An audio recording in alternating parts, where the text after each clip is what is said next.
शिवसेना नेते रामदास कदम आणि त्यांचे चिरंजीव गृहराज्यमंत्री योगेश कदम यांच्या खेड तालुक्यातील जामगे येथील निवासस्थानी पर्यावरणपूरक गणेशोत्सव साजरा करण्यात येत आहे। बाप्पाची मूर्ती ही पूर्णतः शाडू मातीची आहे। तसंच जी आरास करण्यात आली आहे ती देखील पर्यावरणपूरक आहे। आरासामध्ये कुठेही प्लास्टिकचा वापर नाही। विविध जातींची विविध रंगांची फुलं, गवती पानं, फुलं यांचा वापर करण्यात आला आहे। गेल्या अनेक वर्षांपासूनची ही परंपरा आजही जपली जाते। तसंच या ठिकाणी 600हून अधिक मंडळ येऊन भजन, जाखडी, टिपरी नृत्य सादर करतात।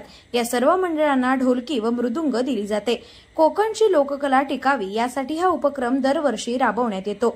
याचाच आढावा घेतलाय कोकण न्यूज एक्सप्रेसचे संपादक तन्मय दाते यांनी।